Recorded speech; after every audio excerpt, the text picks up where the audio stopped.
Welcome to the show. I'm Jacquelene. You're on A1R Psychic Radio and Moonstruck TV. Coming to you live from Melbourne, yes, in Australia.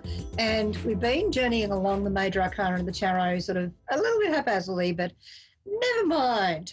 So I'm going to continue that journey today with the Moon card, which is actually showing up quite well today, so that's good. We're looking at Pisces as a sun sign there, and you can see that crayfish at the very front, right down here. There he is. And then we've got the wolf and the dog, the moon, the two towers, and a great big long journey ahead type of energy. And we've literally just in the last couple of days had the lunar eclipse and a full moon, and it was a blood moon. And boy, it was a very red moon. So, you know, I find it really interesting when people go, oh, look, planets and moons, they don't affect anything. And then you got other people who go, it's the moon's fault or it's Mercury retrograde's fault. And it's like, both sides are a little bit extreme there. Let's just say that if you're in the emergency department working there, and I have a number of clients who are in emergency departments working there on various levels of operation. I also have some clients who, you know, are in certain positions in society that has them as first responders to things. So it's really interesting, you know, besides obviously emergency department has a first responder element, but I'm talking about other sort of services, you know, that people can be in, where they can be helping people as a first responder. So what I find with them is I've sort of said, well, you know, full moons, come on now. And they go, well, yes, actually, we get a lot higher number of accidents and emergencies in a full moon and more car crashes and more really weird car crashes and people just kind of going off, you know. We are 70 to 80% water in our beings. I'm not sure. Some people might have more orange juice than water. I'm not sure, but essentially it's water. And the moon, the full moon, we sort of talk about tides to do with the moon and certain moon phases having to do with tidal shifts and, you know, king tides and things like that. So when people sort of say the moon can't affect anything, I don't know. I mean, it seems to affect a lot. So you can say what you like about that, but, you know, it's kind of showing up in various statistics as to why, you know, that has something to do with how things can be for people. But in this moon card, you can sort of be dealing with the aspect of, well, obviously it's nighttime. We don't really see the moon usually unless it's nighttime. Just going to angle this around so that you can see it as well. Kind of glowing, isn't it? A bit like the moon does at night sometimes. When we look at the moon card as an energy and a principle and a nurturing kind of component, we often see that cobalt blue colour around the edge of the moon in that dark night sky. Obviously not so much the red moon, but when it's just normal full moon. So that cobalt blue colour can actually be really kind of calming, soothing, healing. If we think of which chakra relates to blue, obviously it's the throat chakra. So this is how we hear people, how we speak from, you know, our own sense of voice. And that kind of colour relates often to people who, you know, have a strong sense of their own authority, that may have some authority issues or issues with people trying to, you know, tell them what to do and get a bit cranky with them. So you can sort of find that in that colour, it's kind of a soothing, calming quality. Too much of blue. So if you're thinking of painting your bedroom a deep cobalt blue, can I suggest maybe not?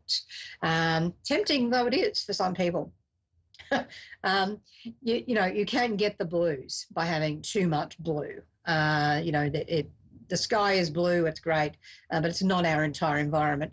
You know, we have the grass is green and we've got a whole range of other colours going on. And it's all about having balance. So, you know, drawing down the energy of the moon can actually be really helpful for people like me who have ADHD and, you know, we've already got too much energy. I was at a ritual once where everyone everyone there was drawing down the sun, which I knew for myself not to do, because I've already got that much of that energy going on that I hardly need more of it, and I'd probably be awake for the next 48 hours if I did that one. Whereas if I draw down the moon, it's a nice settling energy. So when you're wanting to draw down the moon, you can literally stand out in a full moon night and just, literally hands up in the air and just ask for that energy to come down over you and to draw that right down the whole length of your body, right down into your feet. And just imagine that energy going through your whole body as well. And then as it's doing that, taking that right down into the soles of your feet, and imagine that going down into the earth and anchoring that right down as far as you feel is right, and then drawing that earth energy up through you. And then that can actually give you a nice both calming of drawing the moon down, but then also earthing of bringing that earth connection energy up to you. When we sort of think of the moon energy, we're usually thinking of a feminine energy, and there are many phases to the moon. The most powerful, most feminine aspect of the moon sort of transitions through its many phases is actually the new moon, and that's where you can't see the moon at all at that point, And when we think of the full moon, what's making it us able to see the moon? Well, it's actually the light of the sun, which hilariously the light of my lamp is just distorting this image. So, when we're looking at the full moon, we're actually looking at the light of the sun reflecting on the moon. So it's kind of a connection of the sun and moon in that vision, whereas in the moon being the dark moon or new moon, that's the full kind of possibility of what's coming, the new possibilities of fertility. If we sort of think of the seed about to breach, having sprouted, and the leaves of that are starting to breach the surface, that's where that new moon energy is. It's sort of like, all right, the germination's happened, everything's starting to actually be able to take that next step of breaching the surface. So that's where you're going to go into more the crescent moon and all that sort of thing, and then into the full moon of, illumination in that sort of sense. We see the wolf and the dog, so it's sort of representing the tame and the wild aspects of ourselves and our psyche. And in the moon card, we can find issues around anxiety. So going to howl at the moon, like really, having enough, being up to here. So it can be anxiety, it can be sort of self-doubt. There can be deceptive qualities going on. You can be wanting to know the truth when you're coming up with this card. People with an 18-day of birth as well, they tend to be, what I found quite often is there's a tendency there to be quite connected to the moon. And so some people with that numbering will be really very creative on a full moon. Others will be more the new moon. It depends on their cycle. If we sort of think of the first ever calendar was actually, marked with 28 days on a bone. People thought that was done by man.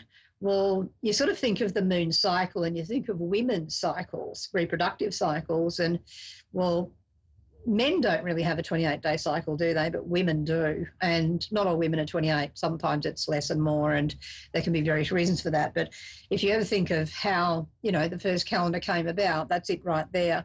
And that's sort of going around the cycle of the moon as well. Sometimes we have 12 moons in a year, sometimes 13, and it sort of alternates through the time. So when you're going in through a process of going through the moon, you're looking at your emotions, you're looking at your inner world a lot more, the mysterious, the deep, the dreams particularly.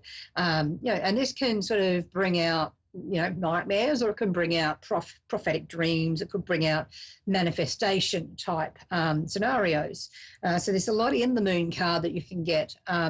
And as I was saying about, moon day of birth, moon people, 18, that does come down to 9. 1 and 8 is 9. So that's the hermit card. So there's an aspect of them also that will be a bit sort of like, I'm going to go up my own way and just put the cloak over and check you next time, But there can also be, for some people, a bit more of a kind of more extreme relationship with those energies of the moon and of emotions, and other people they're going to have a lot more stable.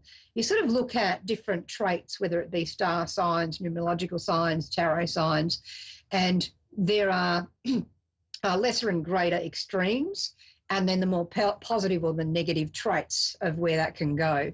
So when we sort of talk about anxiety, we can also be talking about, well, here's over here on one extreme, huge anxiety. Over here, it's like, and I have calmed. So that peacefulness. So they're sort of on that same bandwidth of, you know, am I settled or unsettled? Am I peaceful or unpeaceful? So there's that aspect. And then there's also truth versus lies that comes through that as well. And then the dreams or the nightmares, and also the dreams of what's possible when I'm being optimistic versus, oh, no, I can't do it. So, you know, you sort of look at a card and, you know, it's not just going to be, you know, everything's great. Sometimes it can be what it's pointing out, where you can go next with this, or where your challenges are. When you're looking at cards, that's how you can kind of go into it. So, you know, it can be a really healthy and sound exercise to actually get out the major arcana and maybe shuffle that and just ask to pull one card, but what is it I need to know right now, or what area of growth can I have?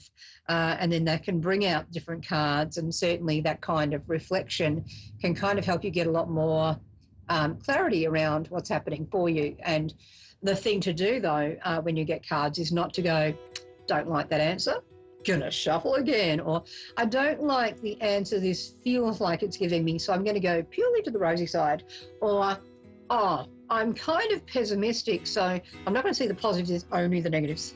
So it's really important to kind of try and have a fairly balanced aspect of how you're looking at it. But that's me today on the moon card. This weekend, I will be appearing at Warrigal at Lardner Park in Victoria on Sunday. I'll be doing a live talk and readings demonstration for the audience. It's all free. Just pop along and come on in. There's an entry fee, but everything in there as far as workshops is free. And I'll also be doing one-to-one paid readings at my stand at Warrigal, and also next week back at Melbourne as usual. And I'll look forward to catching up with you next week. In the meantime, it's been lovely connecting with you. Hope to connect with you next week, and lots of love. Bye for now.